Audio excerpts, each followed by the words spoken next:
சுவாமி சரணம். இன்றைய பதிவு நம்ம பார்க்க போகிற விஷயம், பதிவுன்னு சொல்கிறத விட ஒரு அழகான ஒரு மெமரிஸை நான் உங்கள் கூட பகிர்ந்துக்கணும் அப்படின்னு சொல்லிட்டு நான் நினைக்கிறேன். இது ஒரு ஸ்வீட் மெமரிஸை தாண்டி ஒரு ஒரு மிராக்கல் மெமரிஸ். ஒரு அதிசயம் நடந்தது, ஒரு 78 நாளில் ஒரு அதிசயம் நடந்தது அப்படின்றத நான் உங்கள் கூட ஷேர் பண்ண போகிறேன். எல்லாருக்குமே மனசுக்குள்ளே ஒரு இஷ்ட தெய்வமாக இருக்கும். நான் எப்போவுமே சொல்லிகிட்டு இருக்கேன், சாசாத் ஸ்ரீ தர்மசாஸ்தா ஐயப்பன் எப்படி எங்கள் கிராமத்துக்கு வந்து ஸ்ரீ சபரி தர்மசாஸ்தாவா அருள் பாலிக்கிறாரு, எப்படி எங்கள் கிராமத்தில் கோவில் அமைஞ்சுதுன்றதை ஒரு ஷார்ட்டாக நம்ம பார்க்கலாம்.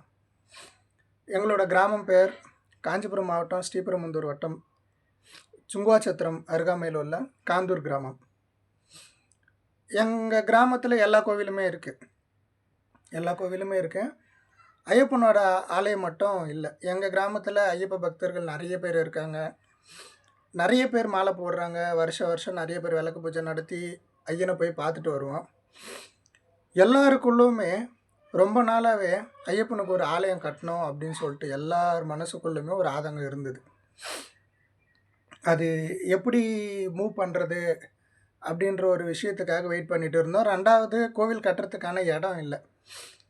ஏன்னா மற்ற கோவில்கள் அங்கங்கே அமைஞ்சாலும் ஐயப்பனோட ஆசீர்வாதம் இருந்தால் மட்டும்தான் அந்த கிராமத்தில் அவர் அருள்பாலிக்க முடியுன்றது உண்மை. எல்லாரோட மனசுலையுமே ரொம்ப ரொம்ப வருஷமாகவே அந்த ஒரு ஆதங்கம் இருந்தது. ஆக்சுவலாக பிளான் பண்ணது விநாயகர் கோயிலில் முருகர், ஐயப்பன் எல்லாருமே கொண்டு வந்து ஒரு அழகிய பிரம்மாண்ட கோவிலை கட்டணுன்ற பிளானில் எல்லாருமே ஊர் மக்கள் எல்லாருமே இருந்தோம்.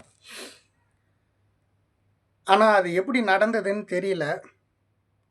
ஐயப்பன் எனக்குன்னு தனி ஒரு சிம்மாசனம் வேணும் அப்படின்ற கான்செப்டில் ஒரு அழகாக சின்னதாக ஒரு கோவில் கட்டி முடித்தோம் ஐயப்பனோட அருளால். ஒரு என்ன சொல்கிறது, ஒரு யதார்த்தமான பேசின விஷயம் எண்ணி 78 நாளில் நடைமுறையில் சாத்தியமானது.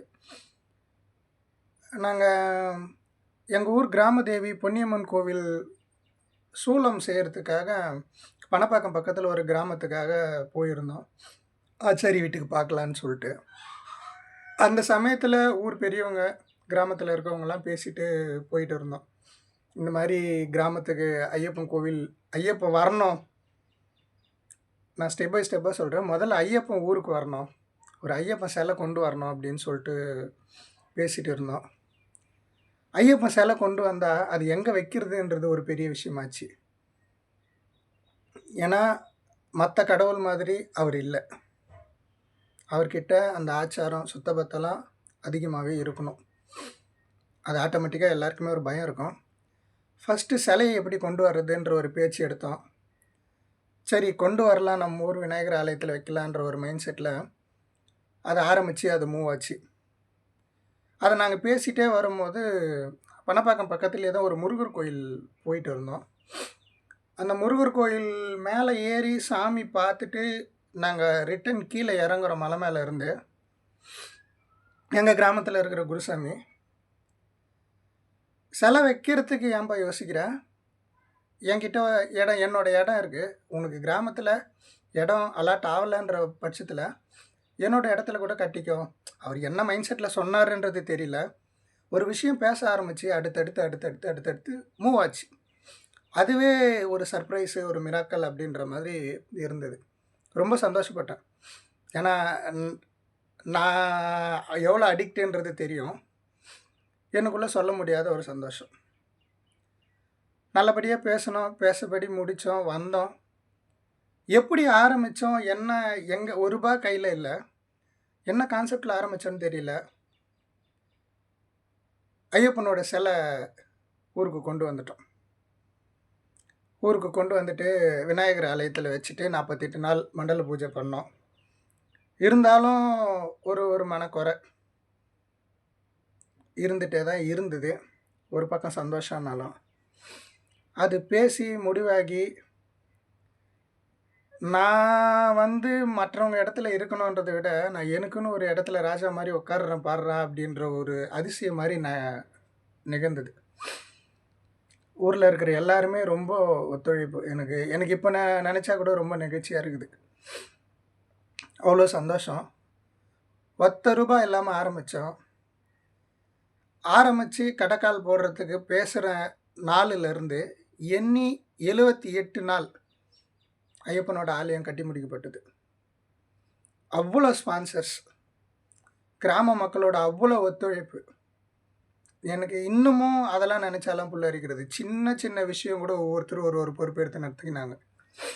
அந்த ஐயப்பன் கோயில் கட்டுறதுக்கு உதவின நாட்டாண்மதாரர்கள், கிராம பெரியவங்க, மேனேஜ்மெண்ட் பண்ணவங்க, சின்ன சின்ன பசங்க வந்து கல் வாரி மண் வாரி கொட்டி, தாய்மார்கள், பெண்மணிகள் எல்லாருமே அவ்வளோ கஷ்டப்பட்டாங்க.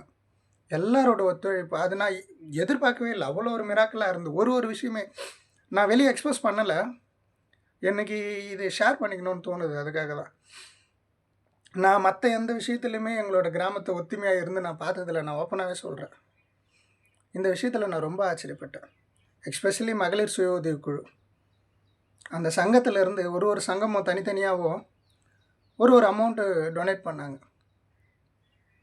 மேனேஜ்மெண்ட் பண்ண டீமு, கிராமத்தில் இருக்கிற பெரியவங்க அவங்கவுங்களுக்கு தெரிஞ்சவங்க கிட்டேருந்து ஸ்பான்சர் வாங்கி அவ்வளோ அழகாக அவ்வளோ நேர்த்தியாக கும்பாபிஷேகம் நடந்தது.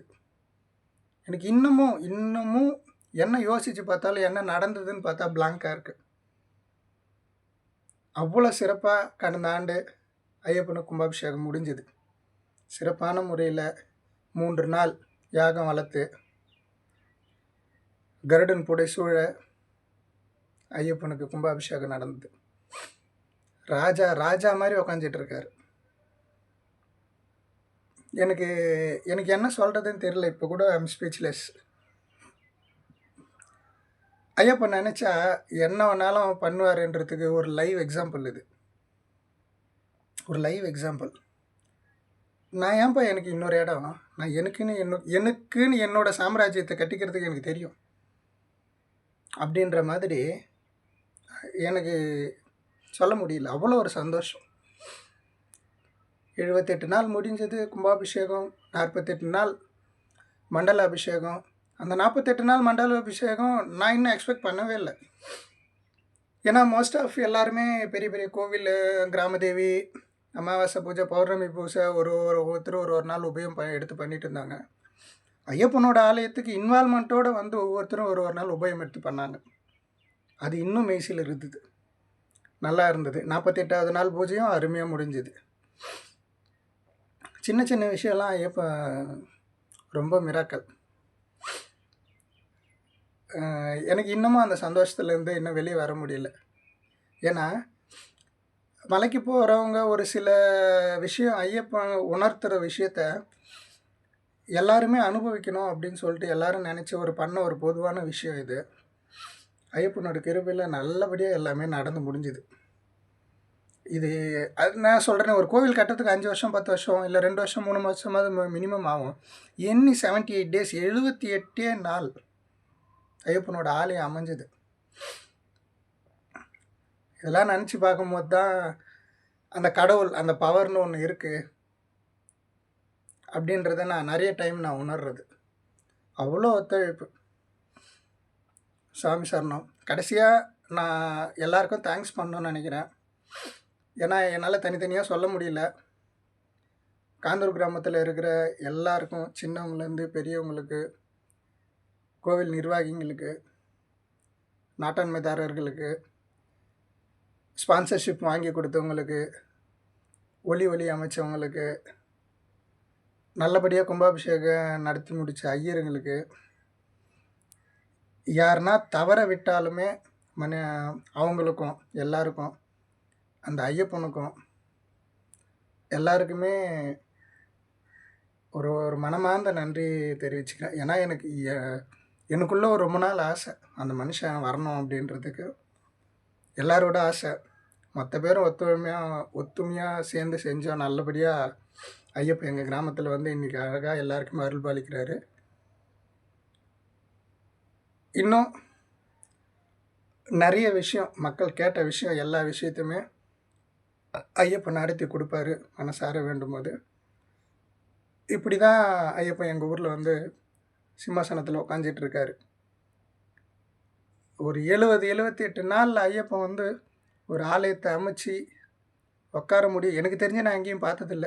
அதனால தான் நான் இவ்வளோ திரும்ப திரும்ப பேசிகிட்டு இருக்கேன். அது இன்னமும் மிராக்கலாகவே இருக்குது. எல்லாருக்கும் ஐயப்பனோட அருள் கிட்டட்டும். ஓம் சுவாமியே சரணமையப்பா. சுவாமி சரணம்.